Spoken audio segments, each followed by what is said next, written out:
Welcome to Kirby Solutions. Hi, I'm Melanie.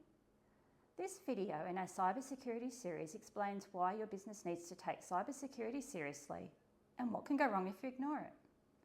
This might be a topic you're getting sick of hearing about, but unfortunately there's no escaping the fact that cyber attacks are becoming a lot more frequent and a lot more sophisticated.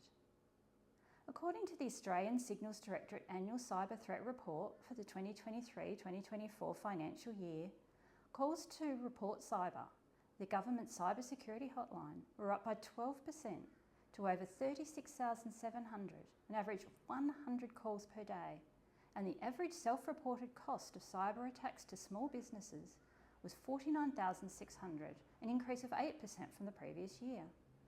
While that's scary enough, it gets worse.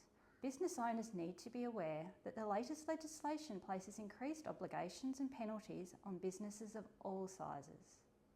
This is especially important if you collect and store personal data, and if your business is in an APRA-regulated industry, there are even more legislation changes coming into effect on July the 1st, 2025 that you need to be aware of.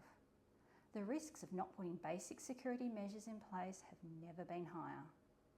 Many businesses are also being asked increasingly detailed questions about their cybersecurity compliance level by customers and as part of tender requests. If you've recently responded to a tender, you might have noticed this yourself. It's not unexpected, as many companies are also exposed to data breaches by weaknesses in their supply chain. Cybersecurity is no longer a problem just for large corporates. There are legal and financial implications for every business that stores customer data or interacts electronically with other organisations. Small and medium-sized businesses that don't implement industry-standard minimum levels of security are not only vulnerable to attacks and potential legal action, they might also be unable to win business from companies that require these measures to be in place. And if your business is the victim of an attack, the consequences can be significant.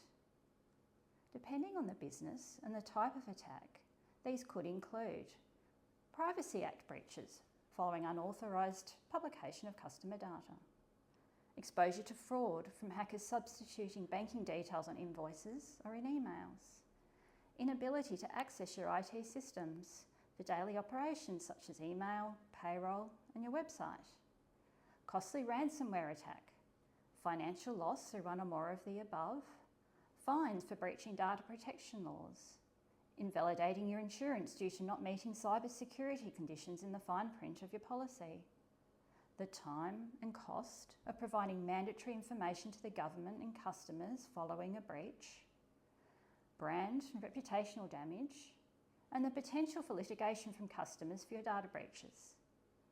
To recap, businesses that don't have adequate security measures in place could find it harder to win or keep business, especially from larger organisations, could be breaking the law and subject to financial penalties, and are at risk of a number of serious consequences in the event of a successful cyber attack. So, what can you do to mitigate these risks? Keep an eye out for upcoming videos and articles that will give you some basic steps that you can take to reduce your risk, or get in touch to discuss your business exposure and options.